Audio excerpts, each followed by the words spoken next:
नमस्कार दोस्तों, स्वागत है आज की वीडियो में।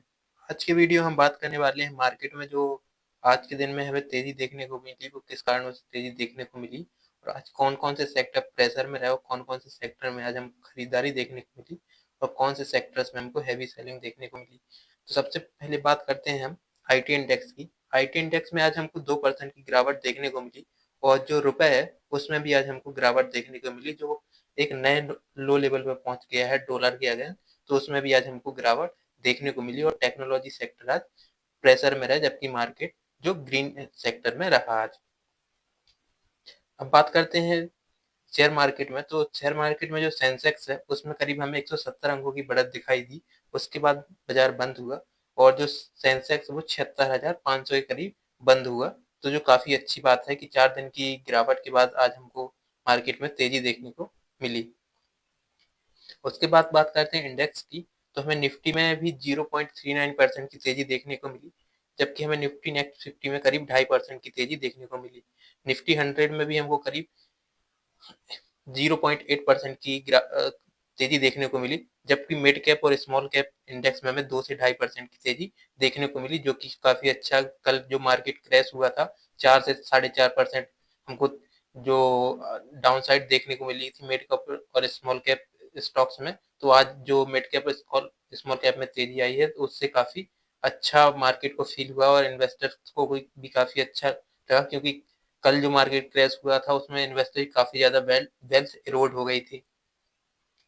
उसके बाद बात करते हैं सेक्टोरल इंडेक्स की। तो निफ्टी बैंक में भी हमको करीब 1.5% की तेज़ी दिखाई दी और ऑटो इंडेक्स में हमें करीब 2% की तेज़ी दिखाई दी।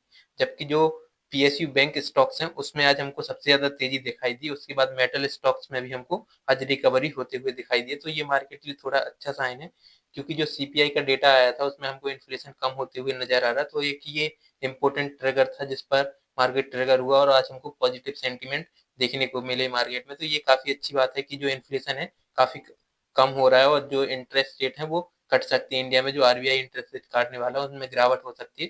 तो ये मार्केट के लिए काफ़ी अच्छा साइन है, क्योंकि इन्फ्लेशन कम हो रहा है।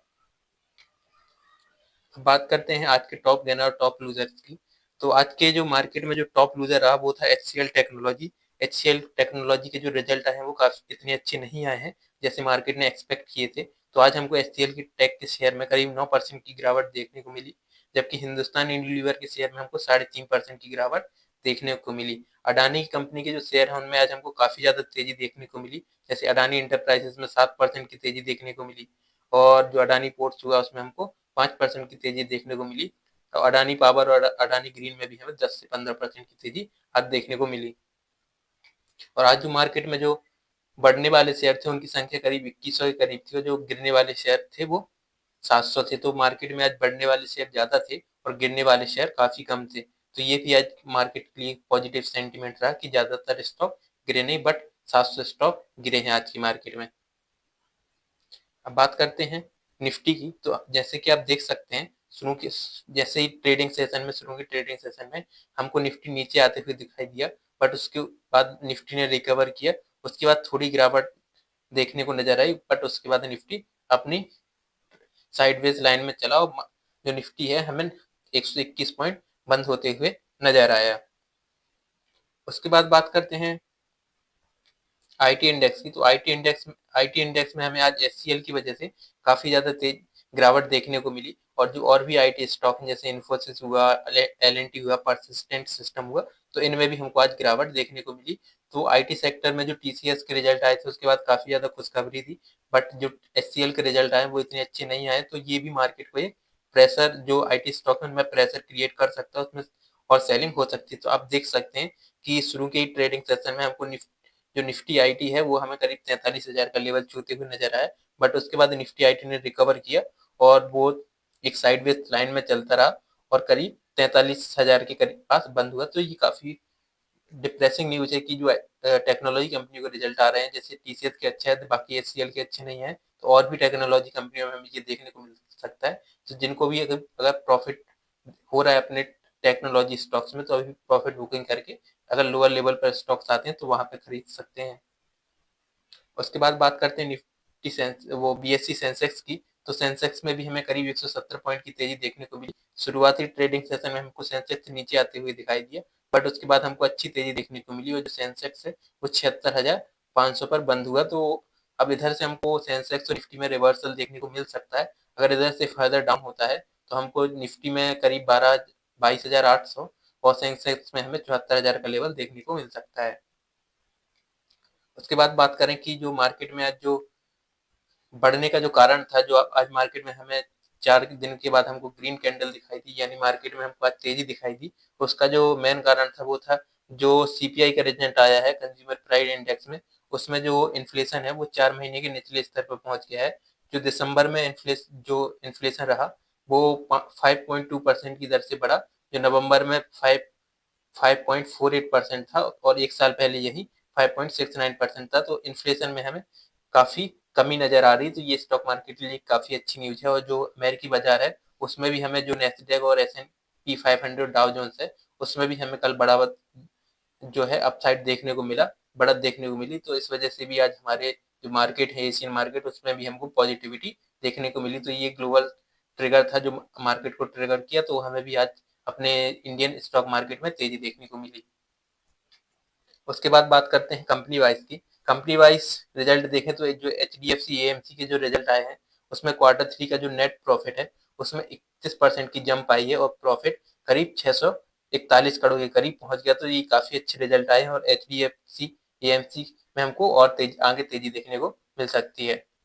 अब बात करें CPI इन्फ्लेशन डेटा की, तो जो दिसंबर का महीना है उसमें जो जो इन्फ्लेशन कम हुआ है, जो डेटा आया है इन्फ्लेशन हमें कम होते हुए दिखाई दिया है, उसकी वजह से जो रेट कट होने हैं फरवरी में, रेट कट में हमको तेजी दिखाई दे सकती है। जो RBI है वो दिसंबर में रेट कट कर सकता है, जो मार्केट के लिए पॉजिटिव न्यूज हो सकती है और मार्केट फर्दर इंक्रीज हो सकता है, क्योंकि अभी मार्केट हमें लो नजर आ रहा है, मार्केट गिर रहा है नीचे, बट अगर रेट कट होती है तो हमें मार्केट ऊपर जाते हुए दिख सकता है और अपसाइड मूवमेंट हमें निफ्टी और सेंसेक्स में दिखाई दे सकते हैं। काफी अच्छी बात है अगर रेट कट होते हैं, तो अगर आपने पोजीशन ली है, अगर आपको लॉस भी हो रहा है तो आपको लॉन्ग टर्म के लिए होल्ड करने चाहिए। मिनिमम 1 साल के लिए आपको होल्ड करने चाहिए अपने स्टॉक, तो आपको इसमें फायदा हो सकता है। अगर आपके पास अच्छे स्टॉक हैं तो आप उनको होल्ड कर सकते हैं। अगर आपके पास खराब स्टॉक्स हैं, जो प्रॉफिट और रेवेन्यू में कमी आ रही है, जिन स्टॉक्स को जिनमें प्रॉफिट और रेवेन्यू की कमी है, तो इन स्टॉक को आप सेल करके आप नए जो ग्रोथ स्टॉक्स हैं उनको खरीद सकते हैं और जो अच्छे स्टॉक हैं उनको अभी अपने पोर्टफोलियो में शामिल कर सकते हैं। तो ऐसा जो गिरावट का मौका होता है ये काफी अच्छा मौका होता है अच्छे स्टॉक्स खरीदने का, और जो बेकार स्टॉक है उनको अपने पोर्टफोलियो से बाहर निकालने का। अब बात करते हैं आज की जो स्टॉक्स हैं, जैसे BSE के स्टॉक्स में हमें आज 5% की बढ़त देखने को मिली। तो इसका जो मेन कारण था कि जो BSE है उसके जो जो रिजल्ट आने वाले हैं उसमें हमको अच्छी तेजी देखने को मिल सकती है और रेवेन्यू और प्रॉफिट में हमें अच्छी ग्रोथ देखने को मिल सकती है। इस एक्सपेक्टेशन की वजह से BSE का जो शेयर है हमको आज करीब 5.5% की तेजी दिखाई दी BSE के शेयर में।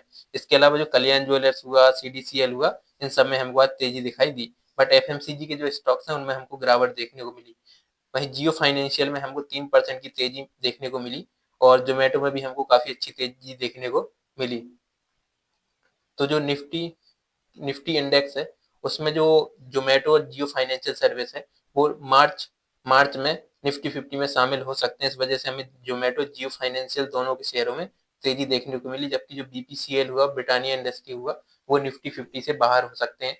तो इसका ये जो फायदा हुआ जोमेटो और जियो फाइनेंशियल को, वो ये होगा कि जो पैसिव इनफ्लो है $620 मिलियन का, वो जियो और जोमेटो के शेयर में होगा, जबकि जो आउटफ्लो होगा BPCL ब्रिटानिया इंडस्ट्री से वो करीब 356 का आउटफ्लो होगा। तो हमें जोमेटो और जियो फाइनेंशियल के दोनों के शेयर में काफी ज्यादा इन्फ्लो देखने को मिल सकता है अगर ये निफ्टी 50 में मार्च में शामिल होते हैं। तो ये काफी अच्छी शेयर खबर है इन शेयर्स के लिए। जो BPCL और ब्रिटानिया इंडस्ट्री है वो निफ्टी 50 से बाहर हो सकते हैं, जो और जो इसमें कैश इन्फ्लो आने वाला है उसमें हमको कमी देख सकती है। तो ये काफी बुरी न्यूज है इन स्टॉक्स के लिए, और बाकी जियो और जोमेटो के लिए काफी अच्छी न्यूज है। अब बात करें NTPC ग्रीन की, तो NTPC ग्रीन में भी हमें 10% की तेजी देखने को मिली, बट ये जो तेजी हुई है ये एक रिकवरी है कि जो कल मार्केट गिरा था उसकी वजह से आज हमको तेजी मिली, बट इस स्टॉक में हमें फर्दर डाउन साइड दिख सकता है क्योंकि इसका वैल्यूएशन काफी ज्यादा हाई है। और अगर कंपनी के जो प्रॉफिट और रेवेन्यू में थोड़ा भी मिसमैच होता है तो हमें स्टॉक फर्दर नीचे दिख सकता है और जो इसका प्राइस है 100 रुपए के बैरियर को भी तोड़ते हुए दिखाई दे सकता है। तो इसमें आप काफ़ी संभल कर इसको अपने पोर्टफोलियो में शामिल करें इस स्टॉक को। अगली बात करते हैं ग्रीन एनर्जी की। तो अडानी ग्रीन एनर्जी शेयर में आज हमको 14% की तेजी देखने को मिली। तो अडानी ग्रुप के जो जितने सारे शेयर हैं आज उनमें हमें काफी अच्छी तेजी देखने को मिली। तो इसमें एक जो मेन कारण है वो था मार्केट जो रिकवर हुआ है उसको लेकर भी, जो कंपनी ने कॉन्ट्रैक्ट जीते हैं, जो अडानी पावर हुआ, अडानी ग्रीन को कॉन्ट्रैक्ट मिले हैं बहुत बड़े बड़े कॉन्ट्रैक्ट, तो उस वजह से भी आज हमको इसके शेयर प्राइस में तेजी देखने को मिली। अब बात करते हैं एचसीएल टेक की। एचसीएल टेक में आज हमको शुरू में जब एचसीएल टेक खुला तो हमें 1900 का लेवल देखने को मिला, बट उसके बाद मार्केट में लगातार गिरावट हुई। स्टॉक हमें करीब 10% करीब गिरते हुए दिखाई दिया, बट मार्केट के अंत में स्टॉक जो है वो 8.5% की गिरावट के साथ बंद हुआ। तो एचसीएल टेक के शेयर में हमें काफी ज्यादा गिरावट देखने को मिली। तो इस वजह से इस स्टॉक में बिकवाली देखने को मिली, क्योंकि इसके रिजल्ट अच्छे नहीं आए थे, मार्केट की एक्सपेक्टेशन के हिसाब से नहीं आए थे। उसके बाद बात देख सकते हैं आप कि जो एचसीएल टेक है वो Q3 के रिजल्ट के बाद 9% नीचे गिर गया। तो अब आपको शेयर को बाय करना चाहिए, होल्ड करना चाहिए, सेल करना है। आप शेयर को होल्ड कर सकते हैं, लार्ज कैप कंपनी है, लॉन्ग टर्म में आपके पोर्टफोलियो काफी अच्छी ग्रोथ देगी। और जो एचसीएल, टीसीएस हुआ, इन्फोसिस हुआ, इनमें से एक दो स्टॉक आपके पोर्टफोलियो में जरूर होने चाहिए। अब बात करते हैं एफएमसीजी स्टॉक की। एफएमसीजी स्टॉक्स में हमको आज गिरावट देखने को मिली, जैसे वरुण बेवरेज हुआ, हिंदुस्तान यूनिलीवर हुआ, नेस्ले में भी हमें इतनी ज्यादा बढ़त नहीं देखने को मिली। तो जो कंज्यूमर स्पेस के स्टॉक में आज हमको थोड़ा प्रॉफिट बुकिंग देखने को मिली। तो जो हिंदुस्तान यूनिलीवर के शेयर में आज हमको 3.5% की गिरावट देखने को मिली। बट लॉन्ग टर्म में जैसे जैसे इन्फ्लेशन कम होता है और जैसे जैसे कंज्यूमर ग्रोथ बढ़ती है और जो कंजम्पशन बढ़ता है, तो इस स्टॉक में जो एफएमसीजी के स्टॉक्स हैं हमको इसमें तेजी देखने को मिल सकती है। अगर आपके पोर्टफोलियो में है तो इस प्राइस पर आप ऐड भी कर सकते हैं, लॉन्ग टर्म के लिए इसको होल्ड कर सकते हैं। उसके बाद बात करें अगले शेयर की, जो है अडानी पावर का। हमको आज 20% की तेजी देखने को मिली। इसके पीछे जो मेन कारण था वो था कि अडानी पावर ने जो 65,000 करोड़ का जो कॉन्ट्रैक्ट जीता है उसकी वजह से आज हमको इसके स्टॉक में 20% तक की तेजी देखने को मिली। तो ये काफी अच्छी न्यूज है स्टॉक के लिए, और आने वाले समय में कंपनी का रेवेन्यू और ग्रोथ दोनों अच्छे से बढ़ेगी। उसके बाद बात करते हैं अडानी ग्रुप की। तो अडानी ग्रुप में जो है, अडानी ग्रुप में हमें 19% की जो मार्केट है उसको बढ़त दिखाई दी, 19% की बढ़त दिखाई दी। पिछले 4 सेशन में जो फॉल हुआ है मार्केट में उसको रिकवर होने के पीछे अडानी ग्रुप का भी बड़ा हाथ है कि अडानी ग्रुप के स्टॉक काफी ज्यादा बढ़े, तो उसकी वजह से आज हमको मार्केट में रिकवरी देखने को मिली। उसके बाद बात करते हैं पीरामल इंडस्ट्री की। पीरामल एंटरप्राइजेस की जो शेयर है उसमें हमको 8% की तेजी मिली, क्योंकि जो पीरामल एंटरप्राइजेस है उसने 140 मिलियन की डील्स साइन की लाइफ मॉलिक्यूलर इमेजिंग के साथ। तो ये काफी बड़ी न्यूज है पीरामल एंटरप्राइजेस के साथ, क्योंकि पीरामल एंटरप्राइजेस का शेयर काफी नीचे चल रहा है, डाउन चल रहा है, और उसमें हमको जो पी रेशियो है वो भी इसका माइनस में नजर आ रहा है, प्रॉफिट भी हमको नेगेटिव में नजर आ रहा है। तो इससे काफी कंपनी का रेवेन्यू प्रॉफिटेबिलिटी बढ़ सकती है, कंपनी प्रॉफिट में आ सकती है। तो ये काफी बड़ी डील हुई है पीरामल एंटरप्राइजेस और लाइफ मॉलिक्यूलर के बीच। तो ये काफी एक इंटरेस्टिंग न्यूज रही है आज की मार्केट में। तो आज के मार्केट में यही था। आपको शेयर मार्केट से जुड़ी हुई हर इंफॉर्मेशन आप तक पहुंचती रहे और आप हर स्टॉक मार्केट से जुड़ी जानकारी से अवगत रहें, तो आप चैनल को लाइक करें और चैनल को सब्सक्राइब जरूर करें, और बेल आइकन बटन को जरूर दबाएं ताकि आपको हर एक वीडियो की नोटिफिकेशन मिलती रहे। अब मिलते हैं किसी अगले वीडियो, तब तक के लिए धन्यवाद।